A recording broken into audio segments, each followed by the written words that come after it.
I welcome you all my dear students to my channel engineer study. आज की story है जिसका नाम है the mouse turned into a lion. एक चूहा जो था, द माउस मतलब चूहा, टर्न्ड, देखो ईडी लगा, टर्न्ड बदल गया, किसमें? इनटू लगा के लिखेंगे, इनटू अ लायन, एक शेर में। यानी कि चूहा, टर्न का मतलब यहां पर हो रहा है तब्दील हो जाना या बदल जाना। ठीक है, द माउस टर्न्ड, जो चूहा था वो तब्दील हो गया, किस में? इनटू लगा के लिखना है, इनटू अ लायन, एक शेर में तब्दील हो गया। ठीक है, देख लेते हैं ये जो स्टोरी है। यहां पर हम लोग reading, translation, Harvard, grammar, structure, सारी चीजें सीखेंगे। और डिस्क्रिप्शन बॉक्स में मैं क्या कर दूंगा, आपको लिंक दे दूंगा, है ना, स्टोरी का, वहां से आप इसको रीड भी कर सकते हैं बाद में। ठीक है, ओके, चलो यहां से स्टार्ट करते हैं। वन डे, एक दिन क्या हुआ, देखो लाइन से एक एक चीज। अ सेज, एक साधु ने, सॉ मतलब कि देखा, सी यानी होता है देखना, सॉ यानी देखा। क्या देखा? अ माउस, एक चूहा देखा।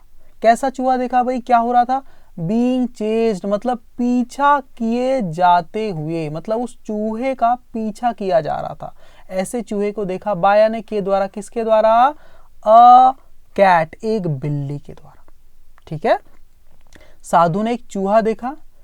कौन सा चूहा? जिसका पीछा किया जा रहा था एक बिल्ली के द्वारा। तो आप इसको थोड़ा ऐसा भी तो लिख सकते थे ना, a mouse who was being chased मतलब जिसका पीछा किया जा रहा था, ऐसा भी लिख सकते हैं। या हु वॉज को लिखने की जरूरत नहीं, एडवांस इंग्लिश में आप डायरेक्ट बीइंग चेज्ड लिख देते और सेंस उसका क्लियर हो जाता है। समझ में आ गया? ओके, आपने देखा इसको मैंने क्या पढ़ा? SAG को सेज पढ़ा।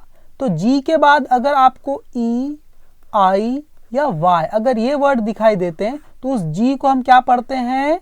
ग नहीं पढ़ते, उस जी को हम पढ़ते हैं ज। अगर उसके बाद ई, आई, वाई आ गया तो ज पढ़ते हैं। तो इसको हमने सेज पढ़ा। अगर CAGE लिखा है तो इसको क्या पढ़ते हैं? केग नहीं पढ़ना, इसको केज पढ़ना। केज मतलब कि पिंजरा। ठीक है, समझ में आ गया? वैसे ही जी के बाद अगर वाई आ गया, GYM, तो इसको जिम पढ़ते, गिम नहीं पढ़ते, क्योंकि जी का साउंड ज का हो जाता है, वाई आ गया इसके बाद। समझ में आ गया? तो इस टाइप से आपको ध्यान में रखना है। ओके, तो फिर से एक बार देख लेते हैं। वन डे, एक दिन, अ सेज सॉ, एक साधु ने देखा। क्या देखा? अ माउस, एक चूहे को, बीइंग चेज्ड मतलब पीछा किए जाते हुए देखा, बाय अ कैट, एक बिल्ली के द्वारा, है ना।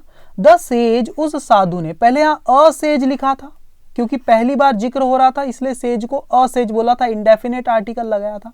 लेकिन अब हमें पता है किस सेज की बात की जा रही है, डेफिनेट है, इसलिए हमने अब द सेज लिखा। इसका सेंस भी निकलता है, द सेज मतलब उस साधु ने, है ना, उस साधु की बात की जा रही जिसका पहले जिक्र हुआ है। ओके, द सेज, उस साधु ने क्या किया? अब जो भी किया वो आगे लिखाएगा, उसके साधु के बारे में थोड़ा बताया जा रहा है। कौन सा साधु? The sage with his supernatural power, supernatural power, supernatural power मतलब अलौकिक शक्तियां, विद हिज मतलब अपनी सुपरनैचुरल पावरों के साथ, अपनी अलौकिक शक्तियों के साथ, द सेज, उस साधु ने क्या किया? मेड मतलब बना दिया, मेक यानी बनाना, उसी की पास्ट फॉर्म है मेड, बना दिया, हिम यानी उसे, उसे यानी कि इस चूहे को, इस माउस को, है ना, क्या बना दिया? अ कैट, एक बिल्ली बना दिया। क्यों बना दिया? टू सेव, बचाने के लिए। क्या बचाने के लिए? हिज लाइफ, उसका जीवन, उसकी जिंदगी बचाने के लिए, उसका जीवन बचाने के लिए। सही है। जब साधु ने देखा कि एक बिल्ली द्वारा उस चूहे का क्या किया जा रहा था?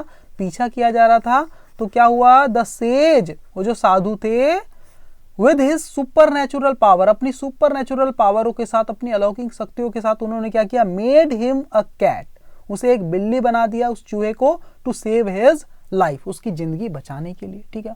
वन डे, एक दिन, अ डॉग, और एक दिन एक कुत्ता जो था, वॉज चेजिंग, वो पीछा कर रहा था। चेज का मतलब क्या होता है?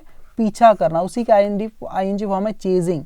तो एक दिन एक कुत्ता पीछा कर रहा था, किसका? दिस कैट, इस बिल्ली का। किस बिल्ली का? वही माउस, जो कि ये जो चूहा था ना, जिसको बिल्ली बना दिया गया था, उसी बिल्ली का अब पीछा एक कुत्ता करने लगा। तो फिर क्या हुआ भाई? इसीलिए द सेज, उस साधु ने, टर्न्ड हिम, बदल दिया उसे या तब्दील कर दिया उसे, किसमें? इनटू लगा के लिखेंगे, इनटू अ डॉग, इनटू यानी में, किसमें? अ डॉग, एक कुत्ते में तब्दील कर दिया। जिस चूहे को उन्होंने बिल्ली बनाया था, फिर देखा कि भाई अब इस बिल्ली का भी पीछा एक कुत्ता कर रहा है, इसलिए उस बिल्ली बनाए गए चूहे को फिर से उन्होंने क्या कर दिया? द सेज टर्न्ड हिम, बदल दिया उसे, इनटू अ डॉग, एक कुत्ते में बदल दिया। है ना, पहले बिल्ली बनाया, अब उसको कुत्ते में बदल दिया, ठीक है। अनादर डे मतलब किसी अन्य दिन, अनादर का मतलब क्या होता है, एन अदर, किसी अन्य, अनादर उसको बोलते हैं अनादर, साथ को एक साथ लिखते हैं तो अनादर डे मतलब किसी अन्य दिन क्या हुआ, the dog was attacked, the dog मतलब उस कुत्ते पर, है ना, जिसको साधु ने बिल्ली से कुत्ता बना दिया था, पहले चूहे को फिर बिल्ली बनाया, फिर कुत्ता बना दिया, फिर उसी कुत्ते की बात की जा रही, द डॉग उस कुत्ते पर, वॉज अटैक्ड मतलब हमला किया गया। देखो ये पैसिव वॉइस है ना, is, am, are, was, were, be, being, been, इन जैसे वर्ड्स के साथ अगर आपको वर्ब की थर्ड फॉर्म दिख जाती ना तो ये पैसिव वॉइस होता है। इसमें क्या होता है, ये सब्जेक्ट कुछ नहीं करता है, सब्जेक्ट के पर ही वो काम किया जाता है। द डॉग वॉज अटैक्ड मतलब इस डॉग ने अटैक नहीं किया, इस डॉग पर ही अटैक कर दिया गया, है ना, ये मतलब इसका। तो अनदर डे क्या हुआ, द डॉग वॉज अटैक्ड, उस कुत्ते पर हमला किया गया, किसके द्वारा, बाय यानी के द्वारा, किसके द्वारा, अ लायन, एक शेर के द्वारा। किसी दिन क्या हुआ, the dog was attacked by a lion, एक शेर के द्वारा उस पर अटैक कर दिया गया, उस डॉग पे। तब क्या हुआ, द सेज उस साधु ने, टर्न मतलब बदल दिया, तब्दील कर दिया, हिम यानी उसे, उस डॉग को, इनटू अ लायन एक शेर में तब्दील कर दिया, ठीक है। ओके, चूहा अब देखो शेर बन गया धीरे धीरे। फिर क्या हुआ, द विलेजर्स वे जो ग्रामीण लोग थे ना, द विलेजर्स हु न्यू जो कि जानते थे, नो की पास्ट फॉर्म है न्यू, जो कि जानते थे, द लायंस सीक्रेट उस शेर का राज, जो विलेजर्स से जो ग्रामीण लोग थे जो कि जानते थे उस लायन का राज क्या है, भैया ये चूहे से पहले बिल्ली बना, बिल्ली से फिर ये कुत्ता बना और कुत्ते से फिर ये शेर बना है। इस राज को ग्रामीण लोग जो कि जानते थे वो क्या किया करते थे, अब ये वर्ब है, the villagers used to laugh मतलब हंसा करते थे, ठीक है ना। द विलेजर्स वे ग्रामीण लोग जो कि जानते थे द लायंस सीक्रेट उस शेर का राज, यूज्ड टू लाफ वो हंसा करते थे, एट हिम मतलब उस पर। जब भी आप किसी पे हंसते हैं तो एट लगा के लिखते हैं, जैसे वो उसने मुझ पर हंसा तो कैसे बोलूंगा, ही laughed, LAUGHED, he laughed at me, इस टाइप से जब भी किसी पे हंसते हैं आप एट लगा के लिखते हैं। ओके, तो वो हंसते थे, use to laugh at him मतलब उस पर। तो यूज टू के साथ देखो वर्ब की बेस फॉर्म आ जाती, मतलब ऐसा किया करते थे, है ना। The villagers use to laugh वो ग्रामीण लोग हंसा करते थे, उन सब्जेक्ट की हैबिट को बताया जाता है। जैसे मैं बोलूँ मैं इंग्लिश पढ़ाया करता था, मान लो अब नहीं पढ़ा था, मेरी पास्ट की हैबिट थी, तो मैं कैसे बोलूंगा, I used to teach English, मैं मंदिर जाया करता था, I used to go to temple, मैं अपने दोस्तों से के साथ क्रिकेट खेला करता था, I used to play cricket with my friend. तो इस टाइप से द विलेजर्स, कौन से विलेजर्स यहाँ बताया, who knew the lion secret, जो लायन का सीक्रेट जानते थे उस शेर का राज, वो क्या करते थे, अब ये वर्ब है उसकी, यूज टू लाफ वो हंसा करते थे, एट हिम उस पर, उस शेर पर हंसा करते थे, है ना। He was just a silly mouse, he was वह था, जस्ट मतलब केवल, अ सिली एक तुच्छ सा चूहा, वो एक तुच्छ सा चूहा ही था। प्रिटेंडिंग जो कि दिखावा करता हुआ, प्रिटेंडिंग मतलब दिखावा करता हुआ, पूरा सेंटेंस तो ऐसा होना चाहिए था, हु वॉज प्रिटेंडिंग ऐसा होना था पूरा, लेकिन वैसा नहीं लिखा है, डायरेक्ट प्रिटेंडिंग लिखा है ना। कौन सा माउस, प्रिटेंडिंग दिखावा करता हुआ, टू बी मतलब होने का, क्या होने का, अ लायन एक शेर होने का दिखावा करता हुआ चूहा था वो, बस एक सिंपल सा, है ना। He was just a silly mouse pretending to be a lion, वो एक तुच्छ सा चूहा था, दिखावा करता हुआ किस चीज का, टू बी अ लायन एक शेर होने का दिखावा करता हुआ एक चूहा ही तो था, सिंपल सा, ठीक है।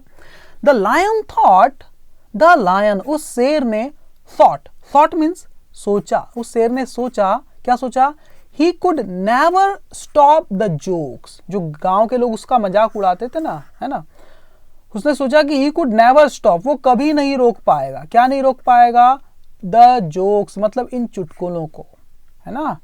कुड स्टॉप और नेवर मतलब कभी नहीं, कभी नहीं रोक पाएगा किस चीज को, इन चुटकुलों को, ऐसा उसने सोचा लायन ने।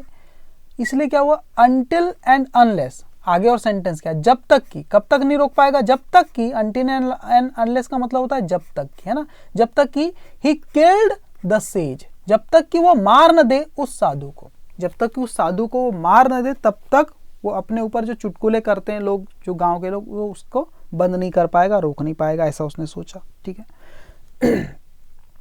सो इसीलिए ही वेंट वो चला गया, किसके पास चला गया, कहां चला गया, टू किल मारने के लिए चला गया, किसको, द सेज उस साधु को, है ना। सो इसीलिए he went to kill the sage, वो चला गया मारने के लिए उस साधु को, बट लेकिन When the sage saw, जब उस साधु ने देखा, क्या देखा, that कि the lion, वो शेर, was ready, तैयार था, to attack, हमले के लिए, हमला करने के लिए, है ना। लेकिन क्या हुआ, when the sage saw, जब साधु ने देखा that the lion was ready to attack, कि वो शेर तैयार था अटैक करने के लिए, तब उस सेज ने क्या किया, he said, उसने कहा, उस साधु ने क्या कहा, देखो जो कहा, go back to your original self, you are ungrateful and don't deserve to be a lion। ये इन्वर्टेड कॉमा तक इतनी बात उस साधु ने कही, क्या कही, go back मतलब जाओ, वापस जाओ, है ना, टू योर ओरिजिनल सेल्फ मतलब अपने असली रूप में, मतलब अपने असली रूप में वापस से बदल जाओ। यू आर अनग्रेटफुल यानी तुम हो क्या हो, एहसान फरामोश। ग्रेटफुल का मतलब जो एहसान मानता है ना। अनग्रेटफुल मतलब एहसान फरामोश, जो एहसान नहीं मानता किसी का, है ना। यू आर अनग्रेटफुल, तुम एहसान फरामोश हो। एंड और डोंट डिजर्व मतलब तुम लायक नहीं हो, डिजर्व नहीं करते। टू बी मतलब होना, क्या होना, अ लायन एक शेर, एक शेर होना तुम डिजर्व नहीं करते, तुम इस लायक नहीं हो कि तुम एक शेर बन जाओ। ऐसा उस साधु ने कह दिया, ठीक है, ऐसा कह दिया तो क्या हो गया, ऐसा उन्होंने कहा। एंड सो और इस प्रकार से द सिली लायन वह मूर्ख शेर टर्न मतलब बदल गया या तब्दील हो गया, बैक यानी वापस से किस में तब्दील हो गया, इनटू अ माउस एक चूहे में फिर से वो तब्दील हो गया या बदल गया। ठीक है, तो हमें इससे शिक्षा क्या मिलती है, ungrateful people can never be happy. जो एहसान फरामोश लोग होते हैं ना, कैन नेवर बी वो कभी नहीं हो सकते, हैप्पी मतलब खुश, वो कभी खुश नहीं रह सकते, कभी हैप्पी नहीं रह सकते, है ना। ये हमें इससे सीख मिलती। कैसी लगी स्टोरी मुझे प्लीज कमेंट करके जरूर बताना। अगर वीडियो पसंद आती तो प्लीज वीडियो को लाइक करना, चैनल को सब्सक्राइब करना और इसे अपने फ्रेंड्स के साथ किसी व्हाट्सएप ग्रुप में जरूर शेयर करना। Thank you very much my dear student.